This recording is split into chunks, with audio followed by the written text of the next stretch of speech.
اب آپ صبر کر رہے ہیں، ظاہر بات ہے آپ کو رونا بھی آ رہا ہے، آپ کو تکلیف بھی ہو رہی ہے، اب آپ کسی سے گلے لگیں گے کریں گے، لیکن ایک پرسنل ٹائم بھی ہوتا ہے انسان کا، وہ ہے اس کے رب کے ساتھ، ہے نا.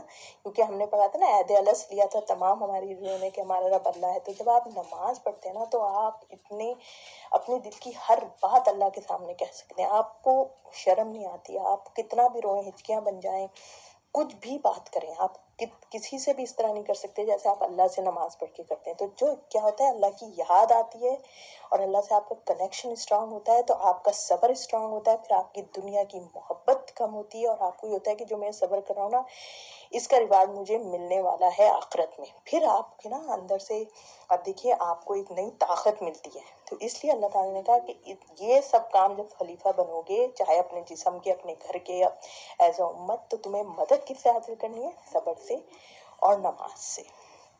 ٹھیک ہے. اس کے بعد اللہ تعالیٰ نے ایک بات اور بتا دی کہ بے شک وہ باری ہے مگر ان لوگوں پر نہیں جو ڈرنے والے ہیں. دیکھیے اب ہم سب کو پتہ ہے کہ سسٹر ٹائلر نے بہت اچھا ایکسپلین کیا تھا کہ منافق کی سب سے بڑی نشانی یہ ہے کہ اس کو نماز بڑی بھاری لگتی ہے. وہ عصر کی نماز آخر وقت میں پڑھے گا، فجر اور عشاء کی نماز تو ٹال مٹول کرنے کی کوشش کرے گا. یعنی کہ منافق کی نشانیاں، منافق کی جو علامتیں اس میں ظاہر ہو رہی ہیں. تو لیکن جو ڈرتے ہیں نا، ڈرنے کا کیا مطلب ہے؟ یہاں پہ بہت ہی خوبصورت اور اللہ تعالیٰ نے یوز کیا ہے خاشعین، جو ڈرنے والے ہیں، یعنی خشوع، اللہ کی عظمت سے ڈرنے والے. ایسے نہیں کہ اللہ کے ڈر ایک دو طرح کا ہوتا ہے نا، شیر کو لے کر ڈر جانا، ایسا نہیں. ایک یہ کہ بھئی اللہ کی عظمت، اللہ سب سے بڑا ہے، اللہ اکبر، مجھے اللہ کے آگے جھکنا ہے، مجھے اس کے آگے جواب دینا ہے، مجھے اس کے آگے کھڑے ہونا ہے. ایسے لوگوں کے لیے نماز بھاری نہیں. نماز بھاری ہے منافق کے لیے، جس کا عمل اور جس کا قول جو ہے نا وہ ایک جیسا نہیں ہوتا. ابھی ہم نے اوپر پڑھا ہے کہ علماء، یہودی علماء کیا کر رہے ہیں؟ خود تو نیکی نہیں کر رہے لیکن دوسروں کو نیکی کا حکم دے رہے ہیں. تو اگر ایسا آپ کا منافق ٹائپ کا ہے تو آپ کے لیے نماز بھاری ہوگی. پھر آپ صبر بھی نہیں کر سکتے، پھر آپ نا جھگڑا کریں گے تو گالی دیں گے کہ، اور وعدہ کریں گے تو اسے پورا نہیں کریں گے، کوئی امان چکھائیں گے تو آپ اس کی باتوں کو دوسروں میں شیئر کر دیں گے، اس کی عزت تار تار کر دیں گے. تو پھر ایسے لوگ جو ہے نا، نہ صبر کر سکتے ہیں نہ نماز قائم کر سکتے ہیں. پھر اس کا مطلب ہے آپ میں نفاق پیدا ہو گیا. تو جو صبر کرتے ہیں، صبر کو اسٹرانگ کرتے ہیں نماز کے ذریعے، کیونکہ نماز آپ کو کنیکٹ کرتی ہے اللہ سے. پھر آپ کو پتہ چل جاتا ہے کہ بھئی میری دنیا چاہے مجھے نہ ملے، پھر پرابلمز ہو، لیکن یہ میری آخرت بنا رہی ہے. اور یہ وہ لوگ کرتے ہیں جو اللہ کا ڈر رکھتے ہیں، جن کو یہ پتہ ہوتا ہے کہ مجھے اللہ کے آگے ایک دن کھڑے ہونا ہے. ٹھیک ہے، وہ مجھ سے پوچھے گا اور مجھے اجر بھی دے گا میرے اس صبر کا. ٹھیک ہے. اب دیکھیں آیت نمبر آگے چلتے ہیں. جو گمان رکھتے ہیں کہ ان کو اپنے رب سے ملنا ہے اور وہ اسی کی طرف لوٹ جانے والے. اب یہ خاشعین کا اللہ میاں بتا رہے ہیں کہ خشوع رکھنے والے کیسے ہوتے ہیں، جو اس بات پر یقین رکھتے ہیں کہ ان کو اپنے رب سے ملنا ہے. دیکھیں میں نے آپ کو بتایا تھا نا، خشوع کا مطلب ہوتا ہے اللہ کی عظمت کا ڈر رکھتے ہوئے اس بات کا یقین رکھنا کہ ہمیں اللہ کے سامنے حاضر ہونا ہے. ٹھیک ہے. اب پہلے بھی ہم نے پڑھا تھا کہ جو ہم نے پہلا گروپ پڑھا تھا متقین کا، وہ کیا کرتے تھے؟ سب چیزوں پر تو ایمان لا رہے تھے لیکن یقین کس پہ تھا؟ آخرت کا. کیونکہ دیکھیے آخرت پہ اللہ کے سامنے کھڑے ہونے کا ڈر ہوگا نا، تو ہمارے عمل خود بخود درست ہوں گے. اور عمل کیسے درست ہوگا؟ کہ کوئی بھی مشکل یا پریشانی آئے گی تو ہم صبر کریں گے. ٹھیک ہے. اور صبر کس طرح سے مضبوط ہوگا؟ نماز کے ذریعے. کیوں؟ کیونکہ نماز ہمیں ڈائریکٹ اللہ سے کنیکٹ کر رہی ہے. نماز مومن کی معراج ہے نا، یعنی اللہ سے ملاقات ہے. تو ہم نے یہ پڑھا تھا کہ دعا مانگنے، دعا کے ذریعے ہم، اور نماز کیا؟ نماز پوری ایک دعا ہے، ہم اللہ کے آگے کھڑے ہوتے ہیں. تو کون لوگ یہ خشوع والے ہیں؟ جن کو پورا یقین ہوتا ہے کہ وہ ایک دن اللہ سے ملیں گے آخرت پہ، قیامت پہ. اب یہ دیکھیں، جو بھی چاہے وہ علماء یہود ہوں چاہے وہ مسلمان ہوں، اگر ان پر آخرت کا یقین نہیں ہے نا، تو چاہے وہ گھر میں شوہر بیوی کی حیثیت سے ہوں، والدین کی حیثیت سے ہوں، ملک میں کوئی حاکم بنے ہوئے ہوں، جج بنے ہوئے، اگر ان کے دل میں آخرت کا یقین نہیں ہے نا، تو وہ جو ہے نا عمل ہی ان کا اچھا نہیں ہوگا. آج دیکھ لیں کس طرح سے بچیوں کی عزتوں کو پامال کیا جا رہا ہے، کیسے کیسے کیا کہتے ہیں، کمزوروں کے اوپر ظلم کیا جا رہا ہے، چور چکاری کی جا رہی ہے، ڈاکے ڈال، کیونکہ ان کو آخرت میں اپنے رب کا اس طرح سے مسلمانوں کو یقین ہی نہیں ہے. بس پتہ ہی نہیں، بھول ہی گئے کہ آخرت آئے گی. اور یہودیوں کو اس لیے کہا جا رہا ہے کہ بھئی تمہیں تو نماز قائم کرنی ہوگی، حضور پاک صلی اللہ علیہ وسلم پر ایمان لانا ہوگا، باجماعت نماز قائم کرنی ہوگی، اور صبر بھی کرنا ہوگا. ان کے لیے صبر بھی نہیں ہو رہا تھا یہودی علماء سے کہ یہ کیا، یہ تو ہماری بنی اسرائیل میں آنا تھا تو بنی اسماعیل میں آ گئے. ٹھیک ہے. تو یہ وہی کرتے ہیں جنہیں آخرت پر یقین ہوتا ہے کہ ہمیں اللہ کے آگے کھڑا ہونا ہے اور اسی کی طرف لوٹ کر جانا ہے۔ تو الحمدللہ ہمارا یہ 5واں رکوع کمپلیٹ ہو گیا، اور دیکھیں یہ 6 آیتیں سے ہمیں دیکھیں پورا ایک لائحہ ہمیں مل گیا کہ جب اللہ نے خلیفہ بنا دیا اور ایک قوم کو چن لیا، جیسے اب امت محمدیہ کو چن لیا ہے، تو جو اللہ سے وعدہ کیا ہے کہ وعدہ کیا ہے، اس قرآن کے نظام کو نافذ کرنا، کیونکہ ہم پاکستانی ہیں تو ہمارے ملک میں قرآن کا نفاذ جو ہے ہونا چاہیے، خلافت کا نظام ہونا چاہیے، ٹھیک ہے۔ اس کے بعد کیا ہے کہ اللہ اپنا وعدہ پورا کرے گا، ہمیں عزت بھی دے گا، اپنی نعمتوں سے بھی نوازے گا، ٹھیک ہے۔ اس کے بعد کیا ہے کہ ہمیں اس تبلیغ کے کام میں، اللہ کے دین کو نافذ کرنے میں، چاہے وہ حکومت کے طور پر ہو یا اپنے گھر میں ہمیں مشکلات پیش آئیں گی، پرابلم آئیں گی، تو ہمیں صبر کرنا ہے اور نماز کو قائم کرنا ہے، ٹھیک ہے، زکوٰۃ دینی ہے، ٹھیک ہے، اس چیز کو ہمیں کسی بھی حال میں نہیں چھوڑنا ہے۔ اور یہ کام کون کرتے ہیں؟ جو متقی ہوتے ہیں، جو مومن ہوتے ہیں، کیونکہ ان کو یقین ہوتا ہے کہ ایک دن ہمیں اللہ کے آگے کھڑے ہونا ہے، قیامت آئے گی۔ تو انسان اپنے اعمال بھی ایز اے انڈیویژول بھی اور ایز اے نیشن بھی درست کرتا ہے۔ تو اللہ تعالیٰ ہم سب کو توفیق عطا فرمائے کہ ہم لوگ اپنے گھروں میں بھی، اپنے جسم میں بھی، اپنے آل اولاد میں بھی اللہ کے رول اینڈ ریگولیشن، اس کی کتاب کو نافذ کریں، اور ایز اے امت اللہ تعالیٰ ہمیں توبہ استغفار کرنے کی توفیق عطا فرمائے، اور ہمارے ملک میں اسپیشلی اس قرآن کا، اس کتاب کا نظام نافذ ہو، انصاف نافذ ہو، ایسا قرآن اللہ تعالیٰ ہمیں عطا فرمائے جو اس نظام کو، قرآن کے نظام کو لے کر چلے۔ دیکھیں